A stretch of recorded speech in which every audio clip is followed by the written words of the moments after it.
ഒരു നൂറ്റാണ്ടിനപ്പുറം ഗാന്ധി നയിച്ച സത്യഗ്രഹം. 1912 ടൈറ്റാനിക് അപകടം, രണ്ടാം ലോക മഹായുദ്ധകാലത്തെ ആറ്റം ബോംബ് പ്രയോഗം, നിണം വീണതും അല്ലാത്തതുമായ മഹാസംഭവങ്ങളുടെ വിവരണങ്ങളുമായി പുറത്തിറങ്ങിയ പത്രങ്ങൾ അപ്പാടെ ശേഖരിച്ചു വെച്ചിട്ടുണ്ട് ജോർജ് കുട്ടി.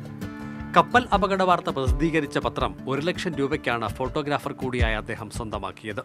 ഹിരോഷിമയിലും നാഗസാക്കിയിലും അണുബോംബ് വർഷിച്ച വിവരങ്ങളടങ്ങിയ പത്രത്താൾ സ്വന്തമാക്കാൻ 40,000 രൂപയും ചെലവിട്ടു.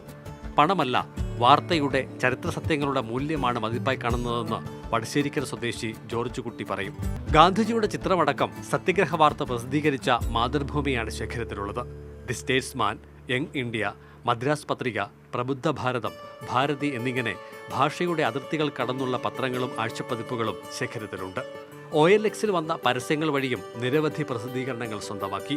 വാങ്ങുക മാത്രമല്ല, ഒന്നിലധികം പകർപ്പുള്ള പ്രസിദ്ധീകരണങ്ങൾ വിൽക്കാറുമുണ്ട്. ആക്രിക്കടയിൽ എത്തിയതും കിലോയ്ക്ക് 10 രൂപയ്ക്ക് വാങ്ങിയതുമായ പഴയ പത്രങ്ങൾ 3000 രൂപയ്ക്ക് സ്വന്തമാക്കിയ സംഭവങ്ങളും ജീവിതത്തിലുണ്ട്. മഹാപ്രളയം, കോവിഡ് കാല അനുഭവങ്ങൾ എന്നിവയുടെ വിവരങ്ങൾ പ്രസിദ്ധീകരിച്ച പത്രങ്ങളും ശേഖരിച്ചിട്ടുണ്ട്. ഇവ കാലാന്തരത്തിൽ അമൂല്യങ്ങളായി മാറുമെന്ന ഉറപ്പിലാണ് കരുതൽ ശേഖരം. പഠിതാക്കൾക്കും ഗവേഷകരടക്കം ഭാവി തലമുറയെ കൂടി മുന്നിൽ കണ്ടാണ് നീക്കം. നാണയം, നോട്ടുകൾ, സ്റ്റാമ്പ്, ഓട്ടുരുളി, ക്യാമറകൾ, ടൈപ്പ്റൈറ്ററുകൾ, ടേപ്പ് റെക്കോർഡറുകൾ എന്നിവയെല്ലാം ഉൾക്കൊള്ളുന്ന ഒരു മ്യൂസിയമാണ് ഇപ്പോൾ അദ്ദേഹത്തിൻ്റെ മനസ്സിലുള്ളത്.